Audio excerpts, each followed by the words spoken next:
Before the pyramids became postcards and mysteries, a man stood in the dust of ancient Egypt and asked a dangerous question: what if knowledge could outlive kings? This is not a myth about gods or monsters. This is the true story of Imhotep, the boy who listened, the man who learned, and the mind that quietly built civilization while history looked the other way. The sun rose over Memphis, painting the Nile gold, as young Imhotep walked beside scribes and stonecutters. He was not born royal. He owned no crown. But he watched everything. He studied how the river healed the land, how bones healed the body, and how order rose from chaos. In a world where power was inherited, Imhotep earned his. By serving Pharaoh Djoser, Imhotep became many things at once: architect, physician, priest, engineer, and philosopher. He did not separate science from spirit. To him, healing the body and building a nation required the same principle: balance. When others stacked mud bricks, Imhotep imagined stone reaching toward eternity.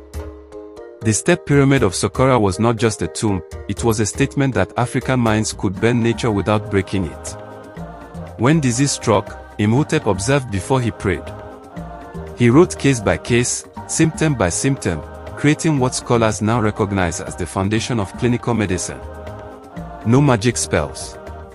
No superstition. Just careful thought.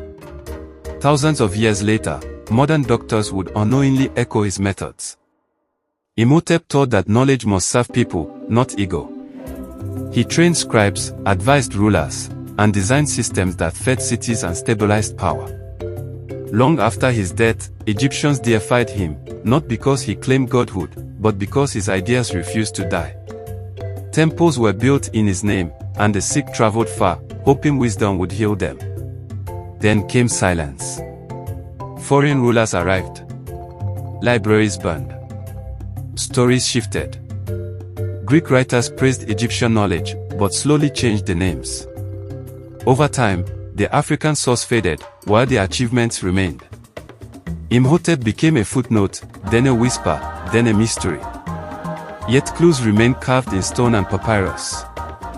The precision of measurements, the ethics in medical texts, the urban planning aligned with nature, all point to a civilization obsessed with learning. Imhotep believed education was a public duty. He warned that ignorance weakens nations faster than war.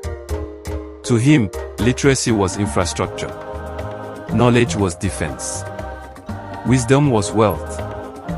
These ideas traveled through time, disguised, renamed, and repackaged, but never destroyed.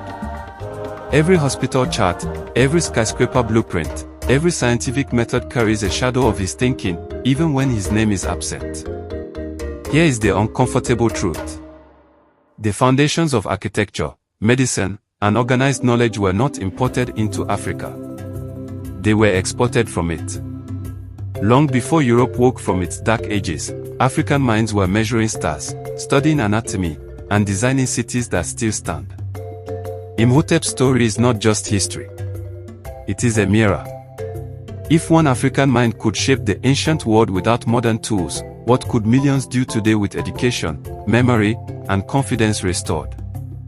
The tragedy is not that the world forgot Imhotep. The tragedy is that Africa was taught to forget itself.